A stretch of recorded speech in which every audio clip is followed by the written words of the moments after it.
Muy buenas tardes. Bueno, pues damos inicio a esta sesión en la que tenemos el gran gusto de recibir al doctor Álvaro Matute. Él no necesita presentación porque es miembro de esta casa, es el decano de nuestro consejo y sin duda uno de los historiadores más destacados de nuestro país. Y hoy va a hablar de un personaje también polémico, pero ahorita me comentaba que creció viendo una fotografía de Obregón en su casa, es para él un personaje muy familiar. Entonces va a ser una conferencia muy enriquecedora como todas las del doctor Álvaro Matute. Nuestro agradecimiento por compartir sus conocimientos y su tiempo con nosotros. Bienvenido.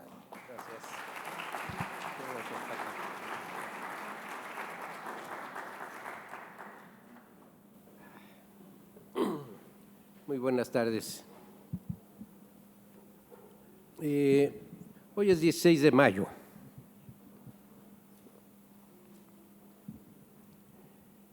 Día del cumpleaños de mi madre, que nació ese día de 1921. Dicen que los bebés traen torta y bueno, pues la torta que le dio a mi abuelo fue que al mes siguiente lo nombró el general Obregón secretario de Comunicaciones y Obras Públicas. O sea que mi mamá llegó al mundo con una buena torta. Torta obregonista.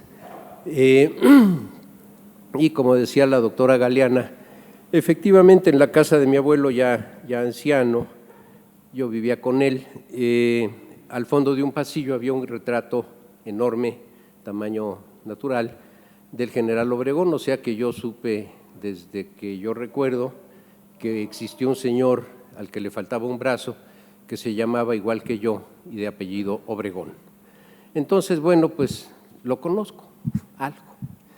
He escrito un libro, La carrera del caudillo, publicado en 1980, y bastantes artículos sobre el personaje que están en otro libro que se llama La Revolución Mexicana, actores, escenarios y acciones, y pues uno de los actores es justamente el general Obregón, que aparece en un par de textos de este libro, cuya edición original es de aquí del INERM y después ahora es de Editorial Océano. Bueno, doy estas credenciales por si les interesa, pues ahí pueden leer algo más. No quiero platicarles una biografía puntual, decir que nació el 19 de febrero en Nainari, en Sonora. Ya conocí la casa de lejitos porque es propiedad privada y me dejaron así. Allá era la casa, ahí en Ciudad Obregón, ahora se llama Ciudad Obregón. Y bueno, se escribían muchas biografías, algunas malísimas. La del señor Quiroz Martínez es verdaderamente pésima.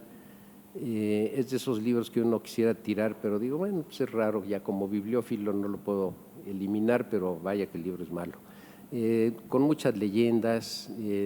Hay una que me llama mucho la atención y no sé qué tan real o mentirosa sea, de que fue muy mudo de niño y de repente a X edad se soltó hablando y que de las primeras cosas que dijo fue quejarse de las injusticias que se cometían contra algún yaqui o mayo, más bien mayo, que era parte del servicio de la familia. Bueno, eso no sé si es cierto, yo no me lo creo.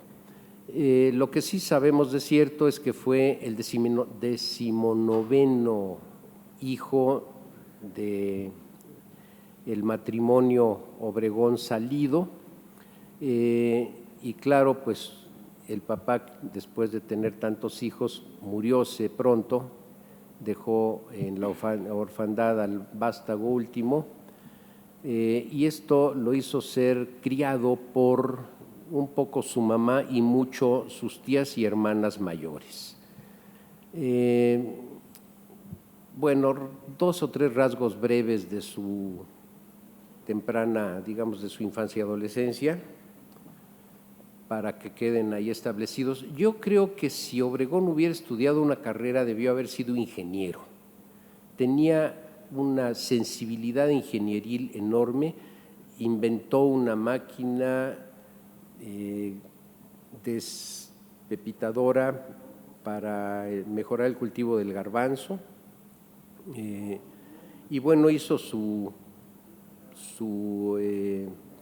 finca, su pequeña propiedad, dedicada básicamente al cultivo del garbanzo, y ahí empieza el famoso ingenio que se le atribuye, que sí era, ahí sí hay muestras claras de que era un tipo con la chispa muy bien prendida. Le puso a su finca la Quinta Chilla, lo cual pues lo ofrecía como un hombre que no estaba muy bien económicamente, y bueno, era, digamos, una clase media agricultora del norte. A diferencia de su primo Benjamín Gil, a Obregón no le interesó sumarse al entusiasmo que despertó Francisco I. Madero en su gira por Sonora. En cambio, a Benjamín Gil sí le procuró muchísimo entusiasmo, eran primos. Ojalá que algún día tenga paciencia y tiempo de armar una semblanza biográfica de Benjamín Gil y vengo y se las platico, pero ahorita no tengo tiempo. Lo que me encanta de Benjamín Gil es que era un tipo atravesado y pues una compañía italiana de ópera pasó por ahí y él prendóse de una soprano y pues rápidamente se hizo de ella y con ella fundó su familia. Me gustaría saber más de todo eso, pero pues no sé mucho. Bueno, Obregón más bien era porfirista de corazón, viajó a México, vino a las fiestas del Centenario, le gustó la capital, admiraba a don Porfirio, se regresó a Sonora, vino todo lo demás y él pues dejó pasar los hechos sin participar ni de un lado ni de otro, hasta que con la caída, antes de la caída de Madero, cuando Pascual Orozco se levanta, forma parte de los grupos de voluntarios que se registraron para combatir al orozquismo. Bueno, debo decir que era alcalde de Guatabampo y como tal formó las milicias y así como dije que pudo haber sido ingeniero, ahora digo pues que no, que de haber entrado al colegio militar pues ahí la hacía completamente. A lo mejor sí iba de ingeniero militar, ¿verdad? Podía ser, pero se le dio naturalmente un talento especial para la táctica y la estrategia y pronto se hizo notar.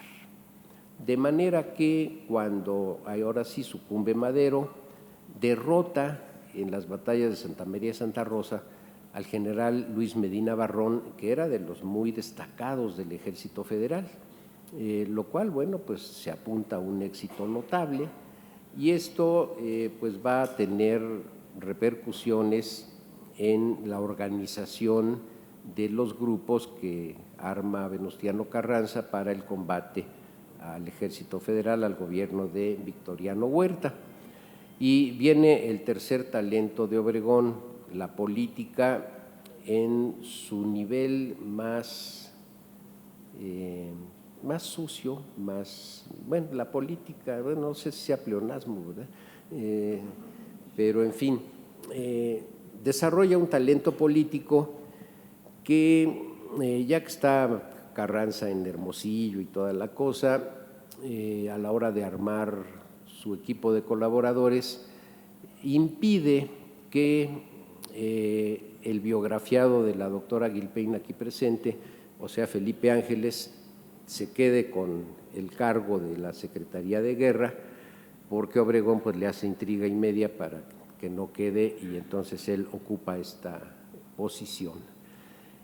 Pero Obregón, esto estamos hablando de 1913, y a lo largo de este año y del que sigue, 14, emprenderá una exitosísima campaña militar, no me voy a detener mucho en ella, que baja de Sonora hasta Guadalajara, pasando pues obviamente por Sinaloa, Nayarit y demás, donde va de triunfo en triunfo, incluso se desarrolla lo que algunos tampoco sé. Nunca me he tomado no puedo decir molestia, porque eso no es molestia, digamos, no he tenido la curiosidad mayor de constatar si los combates aéreos del sitio de Mazatlán fueron realmente los primeros combates aéreos o no. Aquí nuestra historiografía dice que sí, pero nos encanta, ¿no? No, el primer fue México. Pues, ¿quién sabe? La verdad, ¿quién sabe a quién fue el primero que se le ocurrió volar un avión y desde arriba soltar una bomba? Lo cual no es muy enaltecedor, realmente es una barbaridad, pero en fin, de barbaridades está llena la historia del mundo. Entonces, ¿quién cometió esa barbaridad primero, los mexicanos o en otro lado? Pues quién sabe, pero el caso es que sí, efectivamente hubo combate aéreo, no combate aéreo así como en las películas del Barón Rojo contra los ingleses, no, este era nada más que subían los aviones y echaban bombas para abajo. Y lo que sí tuvo un talento, ya vamos como en la cuarta vocación de Obregón, para las relaciones públicas y la proyección de imagen. Entonces se hizo de la cercanía de don Jesús Abitia, camarógrafo y fotógrafo, gracias a lo cual tenemos un gran material fílmico que debía de estar ahorita pasando al mismo tiempo aquí para que vieran las escenas de Abitia, pero pues no las preparé, pero son fáciles de conseguir por otro lado, donde vemos todo eso pues filmado directamente por un buen camarógrafo que luego editó sus materiales ya viejito. Creo que la exhibición del documental es póstumo, una película que se llama Escenas de la Revolución, que alguna editorial incluye como obsequio si compran alguna enciclopedia, no sé cuál, pero así se consigue el Abitia, o si no, a lo mejor en la Filmoteca UNAM también se consigue. Y en la edición de la obra 8,000 kilómetros en campaña, libro del propio general Obregón, la edición actual, Fondo de Cultura Económica y Gobierno del Estado de Sonora, trae al final un DVD con el material fílmico tomado por Abitia, en donde podemos ver pues varias escenas y desde luego Obregón todavía con los dos brazos y muchas escenas por ahí. Bueno, el caso es que llega a un momento decisivo, la batalla de Orendain, que es un espacio cercano a Guadalajara, donde derrota al general José María Mier, que era gobernador y comandante militar de Jalisco. Y bueno, pues cae Guadalajara, que era una de las ciudades más importantes del país, y al mismo tiempo Pancho Villa está tomando Zacatecas, entonces pues ahí cayó el gobierno federal, pero con el sentido político que tenía Obregón y estaba más cerca que todos los demás, es el que llega a México más pronto y se estaciona en una zona en Teoloyucan, en el camino ya cercano a la entrada a la Ciudad de México, y esta escena la filma Abitia. Se detiene un automóvil descubierto y se bajan Obregón y otros a cortar elotes de una milpa que estaba ahí, se echan los elotes así, cáchalo, y otro cacha los elotes, y no sé si se los comen crudos, pero recolectan unos elotes ahí, mientras llegan los representantes del gobierno de Francisco Carvajal a firmar los tratados de Teoloyucan 13 de agosto de 1914. Entonces, bueno, pues se convierte en el figurón que va a desfilar en la Ciudad de México con Carranza, y pues esto deja a un lado a la División del Norte, porque pues Obregón se había adelantado y es el que toma la Ciudad de México. en agosto de 14, y aquí se quedan casi el resto del año hasta octubre de este año, 14. Aquí protagoniza varios actos políticos, uno de ellos poner a barrer las calles a miembros del episcopado y del sacerdocio, junto con algunos gentes, hombres de negocios, de la banca, etcétera, los pone a barrer las calles y obviamente les pide préstamos forzosos para la cuestión de alimentar a lo que había llegado del ejército constitucionalista, y tiene la escena esa famosa que le da a, ¿cómo se llama esta mujer? La pistola, María Tapia, su esposa, no me acuerdo el nombre de esta mujer. María Arias Bernal, sí, le da su pistola y dice que mientras está aquí en México no la va a usar y bla, bla, bla, ¿no? Y yo creo que no la usó, efectivamente. En fin, se convierte en una figura con mucha proyección, tal vez no tanta como la proyección que para el momento había alcanzado Pancho Villa, pero digamos que se convierten en las figuras conocidas, más que Carranza los dos, eso sí. Carranza era como más quieto, más tranquilo, se proyecta, pero ellos dos son más echados para adelante, el sonorense y el chihuahuense. Luego, claro, vienen varias escenas interesantes. Obregón tiene que ir a apaciguar a Pancho Villa, a Chihuahua, y en un tris se acaba la vida de Obregón. Ya acabaría yo mi conferencia en este momento si se sale con la suya Pancho Villa en estas entrevistas muy ríspidas, en la cual lo amenaza con fusilarlo un minuto sí y el otro también, pero luego pues no sé hasta dónde la inventiva o verdad de Obregón cuenta en la parte inicial de los 8,000 kilómetros, que bueno, que lo convence de cómo es posible que un patriota como él tenga que asesinar a un colega, bla, bla, bla, ¿no?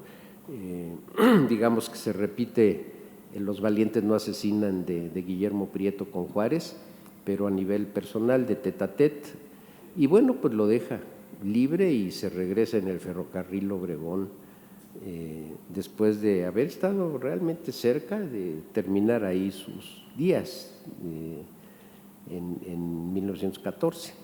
Viene toda la cuestión de la convención de la soberana convención, que luego se va a Aguascalientes. Al principio Obregón juega un papel equilibrado, así donde está viendo de qué lado le conviene estar, y ve que el lado, digamos, villista, en el lado villista no tendría cabida, y entonces decide regresarse al lado constitucionalista o carrancista, lo cual pues le va a dar a Carranza el gran apoyo militar, porque obviamente de todos los entonces 10 generales de división que tenía el ejército constitucionalista, pues el más abusado de ese sector pues era Obregón, el comandante en jefe, que va a hacerle frente a los ejércitos de la convención en las secuelas Celaya, Trinidad, Santana del Conde, Toma de León, desde abril hasta junio de 1915, en donde pues ya es derrotado el ejército villista, replegado hacia la zona del norte, y entonces pues se convierte militarmente en el amo de la situación, aunque el otro amo de la situación pues era Venustiano Carranza, desde luego, que era quien tenía toda la representación legal del movimiento que él mismo había desarrollado. Me voy rapidito en estas partes. Viene el Congreso Constituyente, en el cual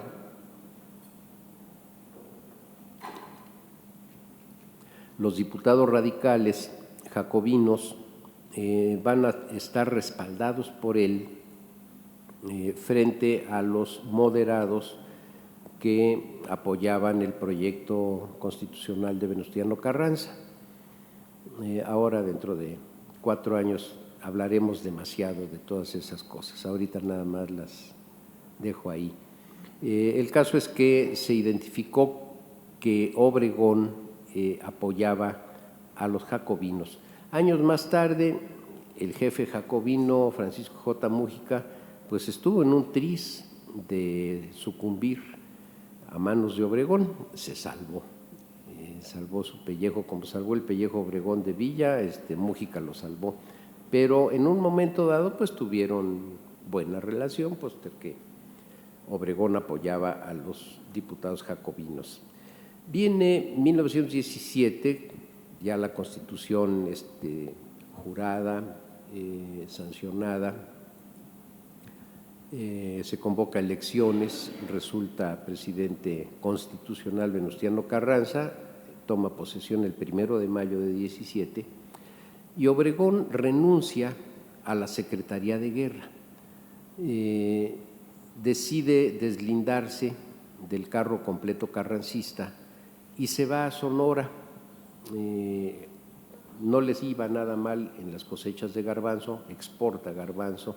Está la Primera Guerra Mundial, los combatientes comen garbanzo sonorense, y hace una gira por los Estados Unidos pues para semblantear, entrar en relación con grupos políticos de interés, regresa y ahí está. Y para junio de 1919, después de que Carranza dice, miren, ya el año que entra toca cambio de poder, pero espérense tantito, lo primero que hace Obregón es no esperarse tantito y publica un manifiesto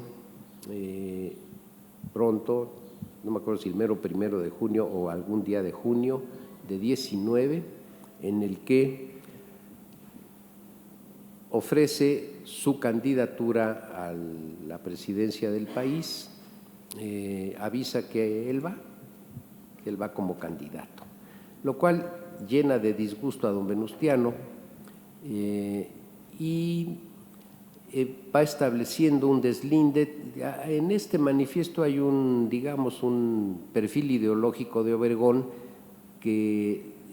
donde se asume como partidario del liberalismo, el liberalismo histórico mexicano, que es el de los liberales del siglo XIX, y en donde también juega o interpreta que ese liberalismo tiene que ver con estar pues del lado correcto, a favor del pueblo y no de las minorías, etcétera, etcétera, ¿no? Es un manifiesto pues de una muy elemental ideología política, muy sencilla, no exenta de cierta demagogia, pero pues la necesaria para jalar a las masas.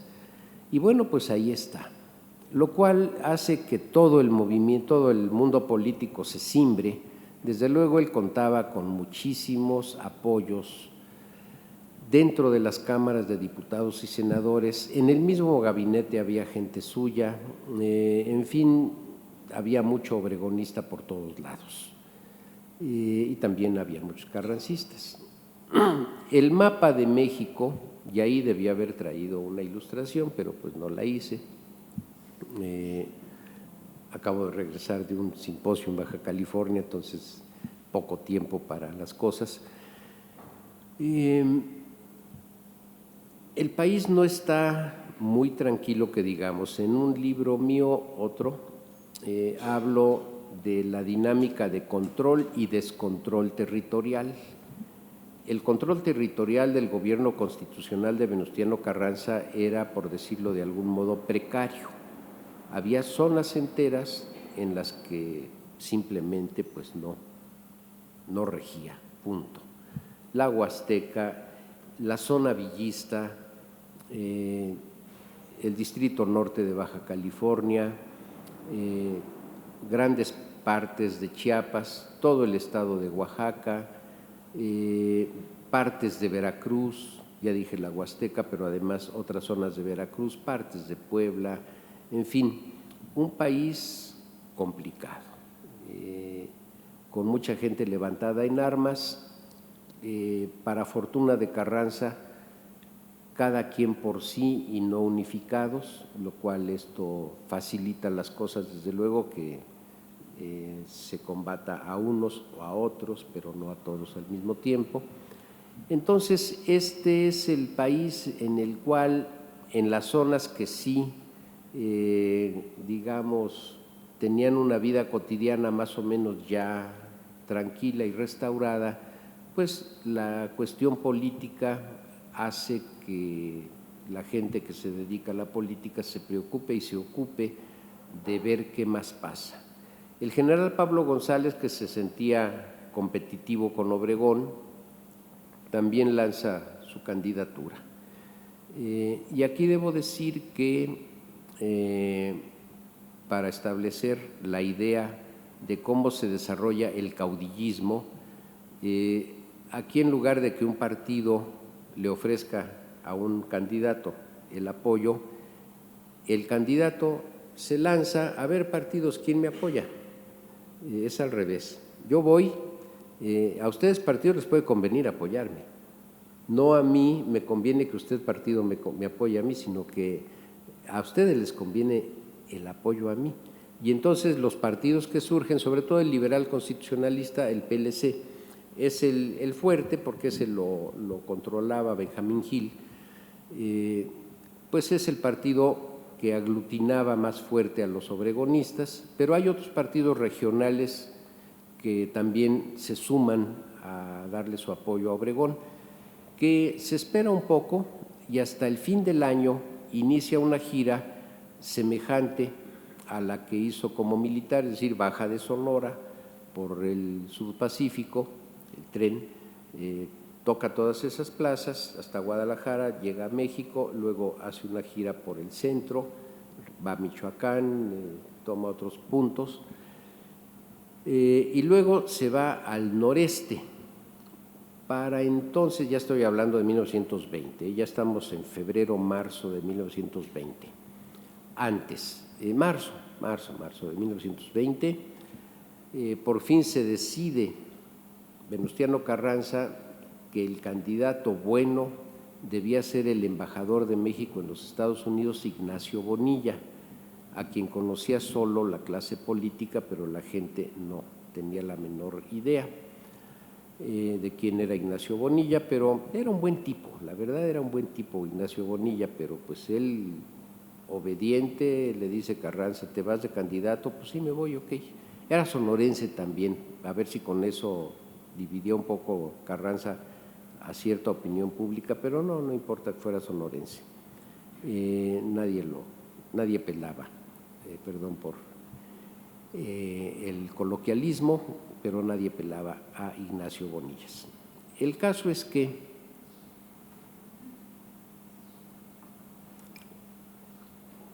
sorprenden al general Roberto Cejudo, un rebelde, que tiene papeles que comprometen a Obregón, quien ofrecía alianzas a todos los que estaban levantados en armas, o a casi todos, y esto es materia suficiente para hacer un juicio a Obregón, llamarlo a declarar y pues fincarle alguna responsabilidad que lo eliminara de la lucha política. Interrumpen su gira estando él en Tamaulipas, y aquí, por ejemplo, me acuerdo, si leen ustedes el libro farragoso, pero chistoso, curioso, de Gonzalo N. Santos, prácticamente dice Gonzalo N. Santos que él estaba ahí, que él fue y tal. Bueno, cuando se publica este libro, ¿quién fue? Todavía vivía don Jorge Prieto Lorenz y lo refuta totalmente, dice que ni estaba. En fin, este libro de Gonzalo N. Santos se echa muchísimo incienso que no le toca del todo. Sí estaba en muchas, pero no en todas, como él dice. Bueno, el caso es que se traen a Obregón a México, y es patético el juicio o el intento de juicio a Obregón, porque los soldados que lo tenían que custodiar cuando pasaba se cuadraban y le presentaban armas. Entonces ya por ahí empezamos, ¿no? Ahí la cosa no va a funcionar. Y luego, bueno, pues no logran los objetivos político-militares judiciales que buscaban. Se va a Obregón a comer al restaurante Chapultepec con Pablo González. Termina la comida y se van en un coche descubierto, él y Miguel Alessio Robles. Y entonces es de película, pero de una película muy elemental. Hacen algo tan fantástico como cambiarse el carrete de, no me acuerdo cuál tenía, creo que Alessio traía un sombrero de fieltro y Obregón un carrete, un Panamá. Se los cambian y los guaruras que venían atrás como que se lo tragan todo. Obregón se avienta en la Plaza Río de Janeiro a los setos y sigue Alessio disfrazado, bueno, con el sombrero de Obregón hasta la casa que estaba en Avenida Jalisco, hoy Álvaro Obregón, en la colonia Roma. Se van hasta allá y el otro coche que los iba siguiendo se va detrás y Obregón se queda ahí, lo estaba esperando Margarito Ramírez, le pone un gabán de ferrocarrilero y se lo lleva a la estación para que salga, y entonces se cubre el brazo derecho y con el izquierdo agarra una linterna de ferrocarrilero, bien disfrazado, se trepa al tren de Cuernavaca a Cuautla y se va. ¿Qué estaba pasando en el resto del país entonces? Bueno, pues el gobierno de Carranza está en conflicto con Sonora por las aguas del río Sonora que quieren declarar federales y los sonorenses no juzgan que sean federales porque no tiene caudal todo el año, en fin. Este es el pretexto para que se inicie la llamada rebelión de Agua Prieta que encabeza Plutarco Elías Calles, que había renunciado en febrero de 20 a la Secretaría de Industria y Comercio y Trabajo y pasa a formar parte del centro director obregonista. Como había muchos partidos, entonces hay un centro director que es el que coordina a los partidos. Plutarco Elías Calles y el general Amado Aguirre van a ser vicepresidentes con Rafael Subaran Capmany de presidente de este centro director obregonista.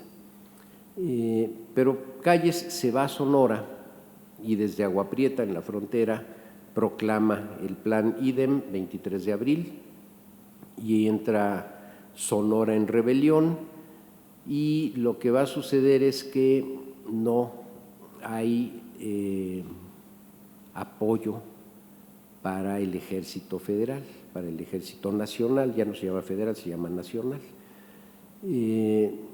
Todo el mundo se empieza a sumar a los rebeldes de Agua Prieta, solo algunos generales permanecen fieles a Carranza, Francisco Murguía, Manuel M. Diegues, Cándido Aguilar, que además era su yerno de Carranza, nada más ellos tres de los divisionarios. Entonces, pues, Manuel M. Diegues es neutralizado en Guadalajara después de una fallida intromisión en Sonora, que por cierto el entonces joven periodista José C. Valadez narra de una manera espléndida en un pequeño opúsculo, y luego pues, se regresa a Guadalajara y en Guadalajara ya no puede hacer nada Diegues, entonces nada más se queda con Murguía Carranza y emprende el viaje del famoso tren dorado que va a conducir al gobierno federal a Veracruz. Todos no sabemos la historia, en Apizaco ya no siguen, se van a caballo a Tlaxcalantongo y entonces, pues, ¿cómo se llama? Si vas a Tlaxcalantongo hay que ponerse muy chango porque allá a Barbastenango le sacaron el mondongo. Decía el versito alusivo a la trágica, al ineluctable fin de Venustiano Carranza, como lo escribió Martín Luis Guzmán, ineluctable fin. Bueno, pues hay descripciones, bueno, obviamente siempre que hay un magnicidio de esta naturaleza, el culpable es el beneficiario, y en este sentido, pues el beneficiario obviamente es Obregón. Teatral, tal vez o no, parece ser que en una reunión de allegados monta en cólera porque mataron a Carranza. Hay varias fantasías en torno a esto. Obviamente el autor material pues fueron la pequeña hueste de Rodolfo Herrero, y comento dos causales posibles. La que inventó don Manuel González Ramírez, que era un obregonista de corazón, ahora sí que peor que yo, que dice, no, el responsable de la muerte de Carranza fue Peláez, porque se internó en terrenos que eran del dominio de Peláez. Rodolfo Herrero tenía cierto, y como la política carrancista había afectado a las compañías petroleras, lo cual es verdadero totalmente, era una venganza pelaecista. Bueno, pues digamos, tiene su fundamento, su lógica y todo lo demás. Cuando di una plática, lo recuerdo muy bien, aquí cerquita, en el entonces llamado Centro de Estudios Históricos Condumex o ICARSO, nada menos que el 19 de febrero de 80, cuando se cumplía el centenario de Obregón, un viejo veterano de la Revolución me dijo, no, el responsable fue Mariel, el general Francisco de P. Mariel. Y pues no lo refuté, pero dije, no, ¿cómo? Si es que dice, Mariel amnistió a Herrero, sí, pero eso pasó en febrero, y en febrero nadie sabía que se iban a ir en tren a Veracruz. Bueno, que iba a haber un levantamiento militar. B, que la solución de Carranza era trasladarse en ferrocarril a Veracruz. C, que en Apizaco ya no iban a seguir. D, que iban a agarrar para la Sierra de Puebla. Bueno, si eso el general Mariel lo vio en su bola de cristal y mandó a Rodolfo Herrero, pues qué genial, ¿no? En fin, el caso es que en una especie de fuenteovejuna de un grupo de villanos cae Carranza. Incluso está la otra hipótesis de que si él mismo se dio un tiro, que bueno, a los carrancistas de corazón eso verdaderamente les escuece. Y si ven por ahí a mi amigo Enrique Krause, lo fusilan, porque digamos, sugiere que esta es una posibilidad. Entonces, bueno, pues el caso es que se murió, mataron a don Venustiano y el beneficiario fue Obregón. La táctica política, tal vez me detuve demasiado en estos detalles, pero en fin, voy rapidito. Adolfo de la Huerta pone una mesa para que el país entre en un cauce de paz. Convence a los soberanistas oaxaqueños de deponer su actitud rebelde y se reintegra a la Federación Oaxaca. Pacta con los dos rebeldes oaxaqueños, con Pineda y con Fernández Ruiz. Pacta con Félix Díaz, que estaba levantado en armas. Pacta con Manuel Peláez. Convencen a Pancho Villa también de deponer las armas. Ya tenía rato, es cosa de Carranza, la muerte de Zapata. Y a Obregón, en su periplo, después de que Margarito Ramírez lo monta al tren, llega a territorio zapatista, resguardado por los zapatistas, porque ya estaban en trato con Genovevo de la O, de que entraban en alianza los zapatistas y los obregonistas. Entonces, no por arte de magia, sino por el arte de la política, los rebeldes dejan de estar levantados en armas y por primera vez en 10 años el país empieza a vivir una calma que no conocía. No en todos los renglones, pero por lo menos en el renglón grupos levantados en armas, esto ya deja de tener lugar, de ser una amenaza. Obregón termina su gira política por el sureste, donde se va con Carrillo Puerto y por allá. Viene la elección y obviamente gana, compite contra don Alfredo Robles Domínguez, que tampoco era muy conocido, digamos, y toma posesión. Inauguran esta cuestión curiosa de tomar posesión en petit comité a las 12 de la noche del 30 de noviembre para que sí haya presidente en las primeras 12 horas o 10 horas del día siguiente. Y bueno, ya al día siguiente, a la hora en que el sol está en alto, pues ya viene la ceremonia en la que Adolfo de la Huerta le da la banda presidencial a Obregón. No por las razones familiares personales, pero debo decir que el gabinete de Obregón fue un gabinete de lujo, con José Vasconcelos en educación a partir de 21, con Alberto J. Pani en relaciones exteriores, en fin, con gente muy competente y muy capaz. Pero hay un detalle serio, grave. En diciembre del propio 20, el banquete de los Borgias, según lo narra Miguel Alessio Robles, en el cual resulta envenenado el general Benjamín Gil, con lo cual Obregón se queda sin su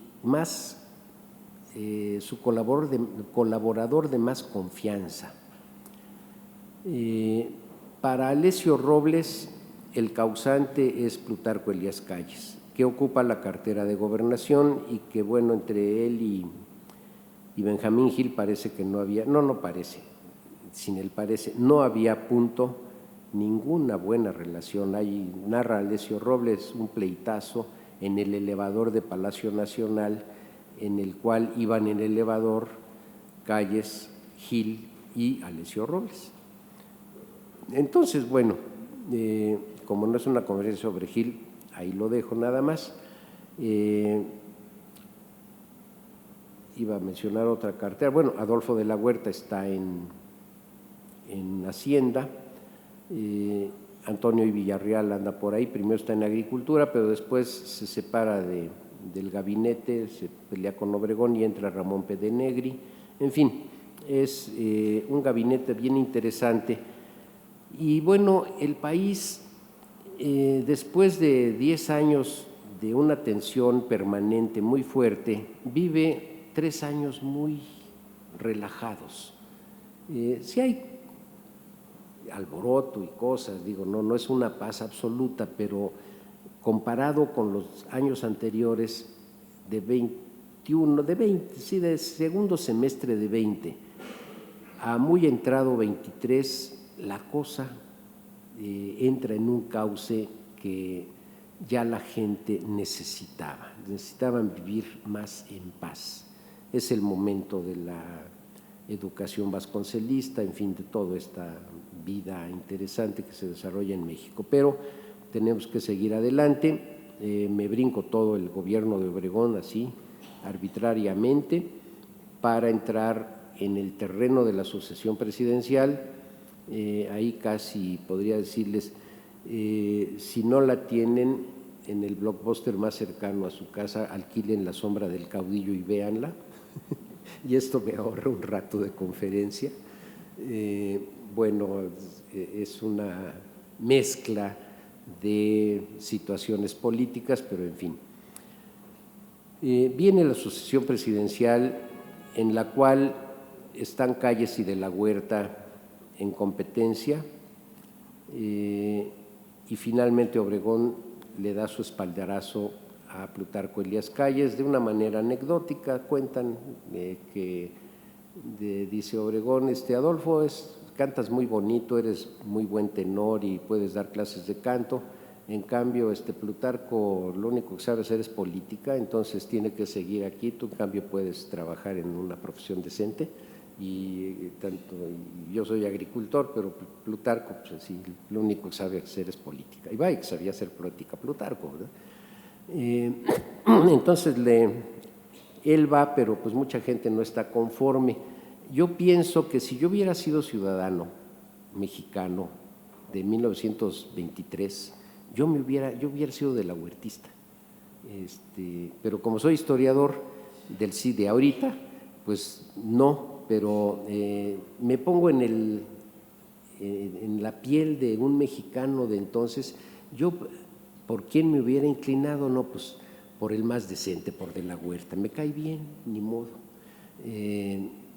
No era muy fuerte político, pero bueno, pues le tengo simpatía, a lo mejor porque era cantante de ópera, bueno, porque sabía, era buen cantante, y fue maestro de un hijo de Enrico Caruso, cuando ya en el exilio en Los Santos, o sea, sí sabía de eso, no era cuento de Obregón que De la Huerta era maestro de canto, era buen maestro de canto, de eso vivió en Los Ángeles, en el exilio, y lo hizo bien. Hay cartas de reconocimiento muy serias de cantantes de muy buen nivel que fueron alumnos de Adolfo de la Huerta, o sea, sí.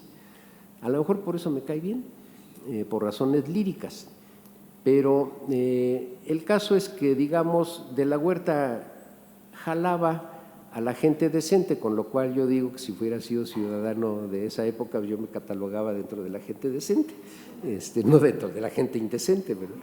Y no los indecentes. Bueno, mi abuelo, que era un señor muy decente, en cambio sí se va con Calles. Luego Calles lo manda de gira por todos lados, lo manda a Quintana Roo, lo manda a Baja California, lo manda a Sudamérica, o sea, no lo quería cerca, pero en fin, ese es otro cuento. El caso es que provoca la última rebelión de consideración mayor, que es la rebelión de la huertista, en donde se levanta en armas a favor de la Huerta el 60% del Ejército Nacional, y bueno, pues que es derrotado porque como habían establecido, bueno, se habían dado los famosos tratados de Bucareli, que son el detonador de muchas cosas, de la renuncia de la Huerta a Hacienda, de la cuestión de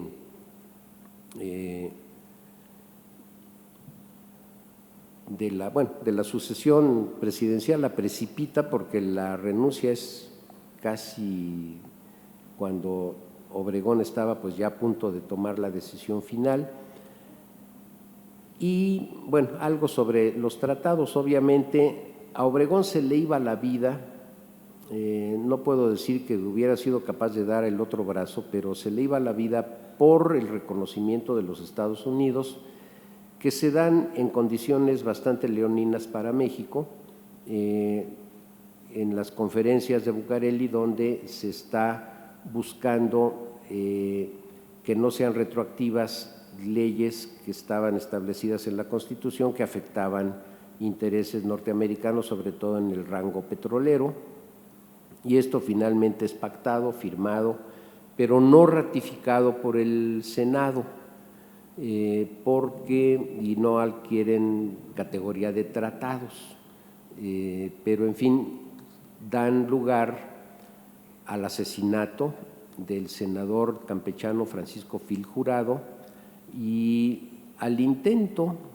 de asesinato de Martín Luis Guzmán o de Ascana González, si quieren irse por el lado de la novela,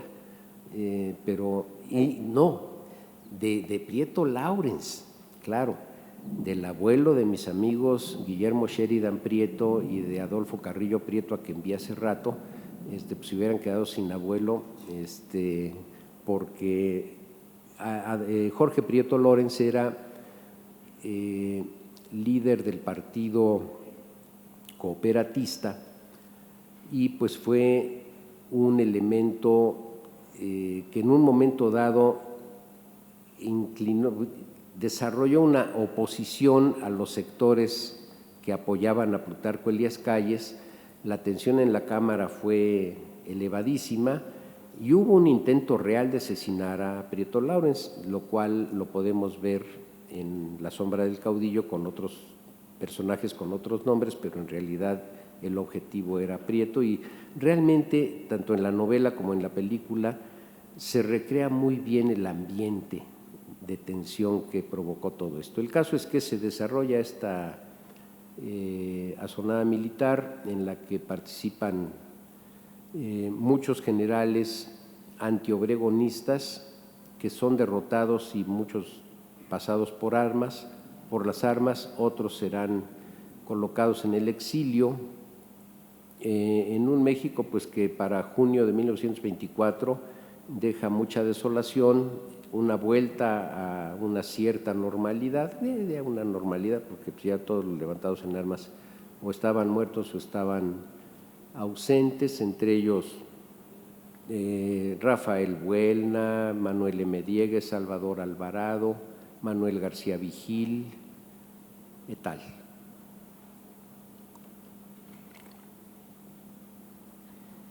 Y bueno, pues se da la sucesión a Plutarco Elías Calles. Nos quedan 4 años y 10 minutos. Vamos a meter 4 años en 10 minutos. Primer acto, 1926. Obregón y los obregonistas organizan una reforma constitucional tendiente a modificarlos al artículo 82 de la Constitución, es el 82 o el 83, uno de los 80, para permitir la reelección no sucesiva del presidente de la República, con lo cual, pues, adiós la mitad del lema, sufragio efectivo, no reelección. Bueno, el sufragio efectivo como que no les preocupaba mucho en aquella época, y ahora pues todavía quedaba la no reelección, pero ya con esto ya no queda la no reelección, se va. Lo cual indigna a muchas gentes y otros la acatan tranquilamente. Es decir, es el anuncio claro de que en 1928 el candidato presidencial fuerte va a ser Álvaro Obregón.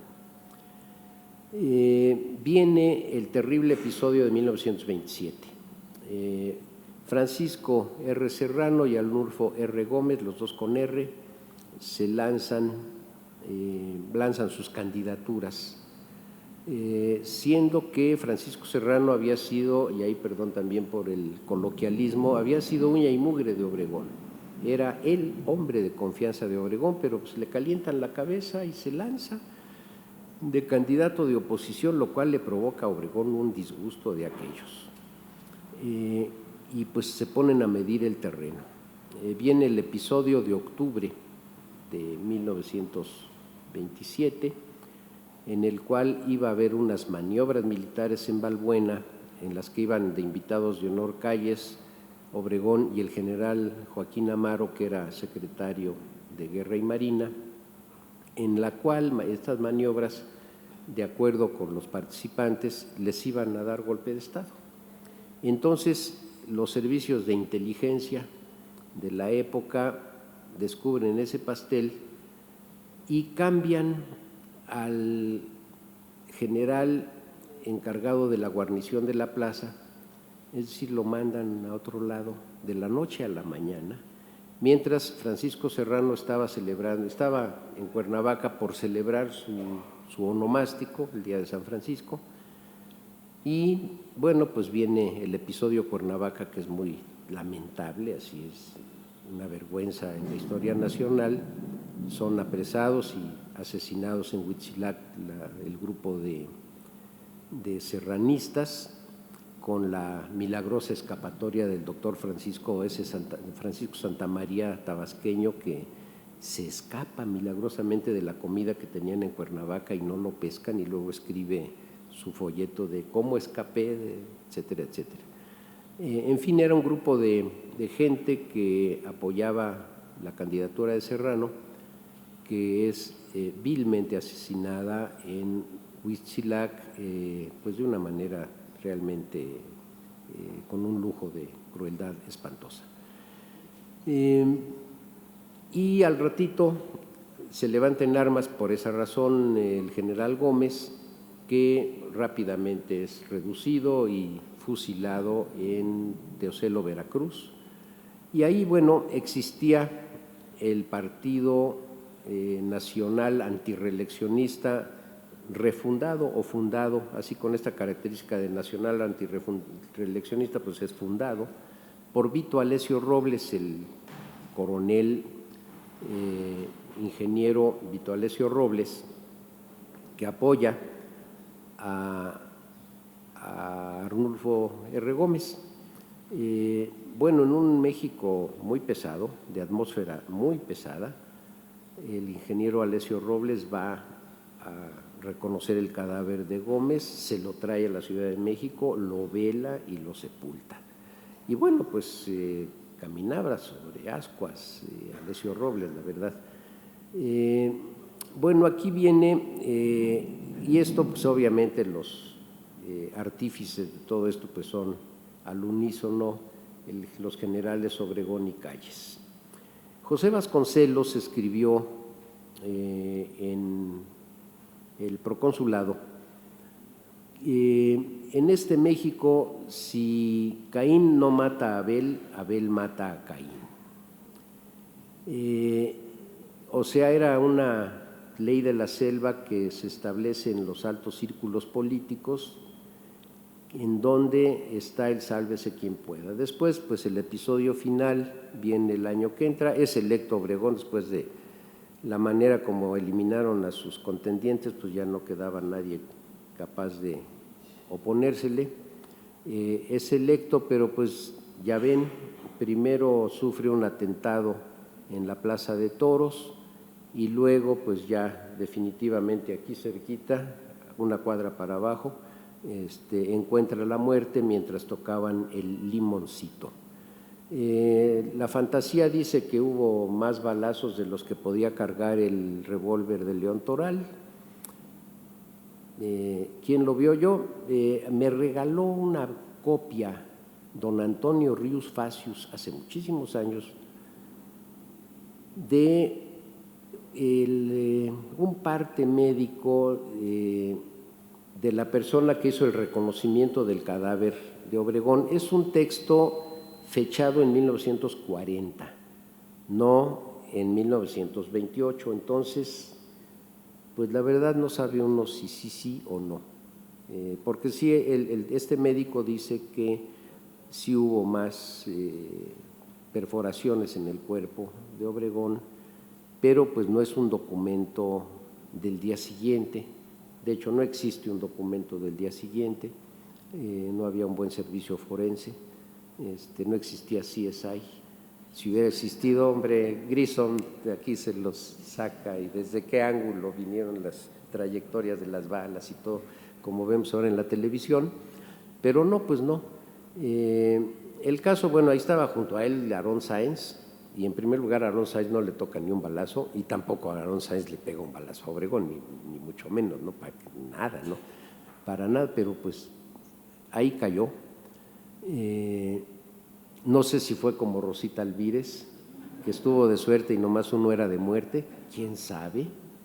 La verdad, pues el asunto es que cayó ahí y durante muchos años vimos el brazo en la vitrina, yo lo visité muchísimas veces.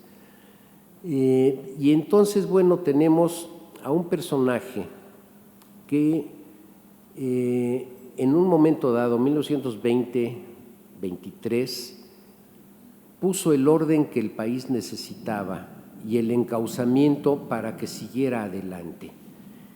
Luego viene un episodio, ahí viene la terrible cosa de el no retirarse a tiempo, para lo cual pues fue maestro don Porfirio, y ahí Obregón seguía sus pasos, pero pues no se le dio.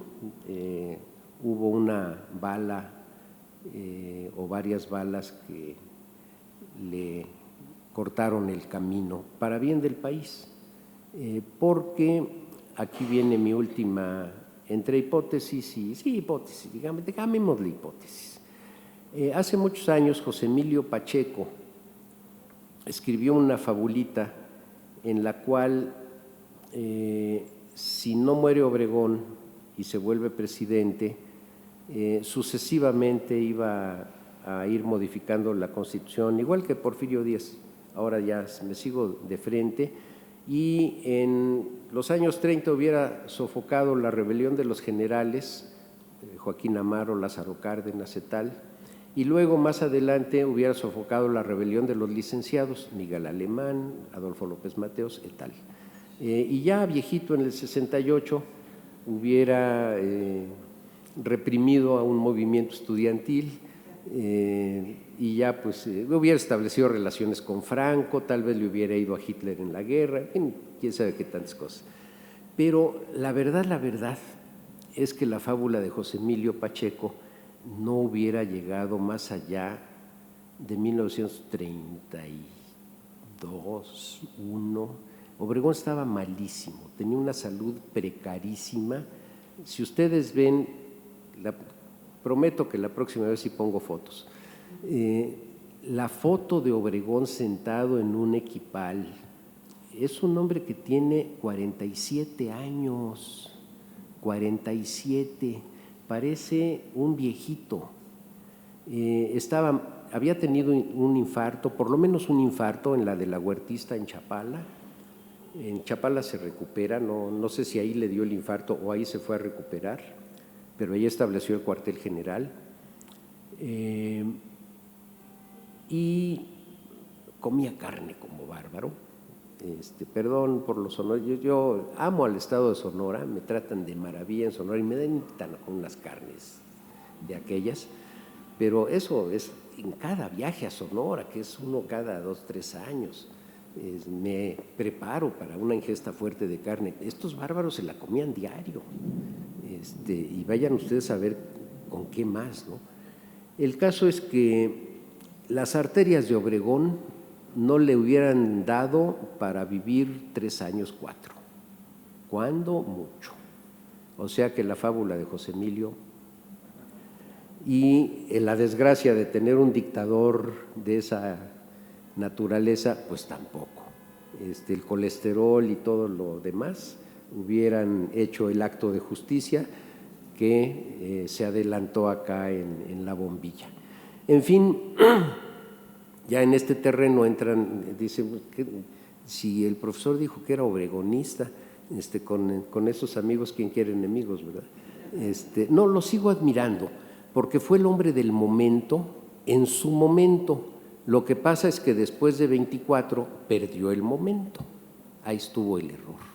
Igual, yo no estoy en contra de que en Culiacán, en Sonora, en Baja California, las avenidas principales se llaman Álvaro Obregón. Yo ya no tengo colgado el cuadro que era de mi abuelo, del general Obregón, quién sabe qué se hizo, de esas cosas que se van perdiendo.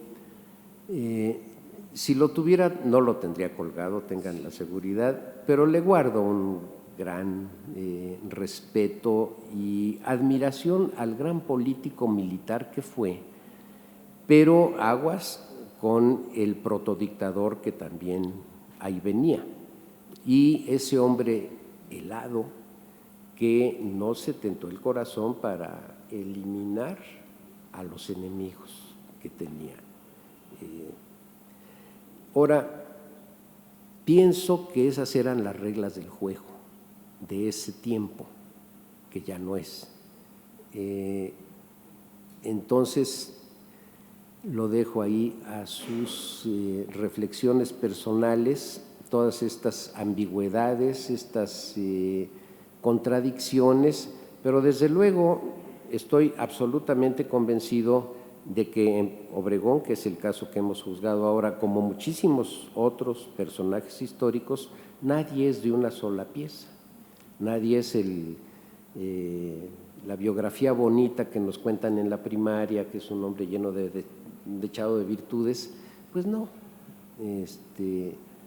las virtudes de Obregón eran unas y otros eran los defectotes, como eran igual. No soy gran simpatizador de Plutarco Elías Calles, pero igual fue el hombre que en un momento dado puso el orden que había que poner en el país, y sin eso pues la cosa no camina. Igual le pasó que perdió la ruta histórica hasta que el general Cárdenas lo metió en un avión y lo despachó a Los Ángeles, California. O sea que si algo nos distingue del siglo XIX al XX, o si algo distingue al XX del XIX, es que la aceleración del tiempo histórico, que es más rápida en el XX, impidió que se diera en México de nuevo un santanato o un porfiriato. Y entonces pues no hubo obregonato, ni ningún otro ato, y Calles inventó la salida institucional, que los periodistas llaman priato, pero ese ya es otra historia, y el tiempo que me es concedido para esta plática llega a su punto final después de 1 hora con 4 minutos. pero espero con mucha atención e interés las preguntas que me hagan. Gracias.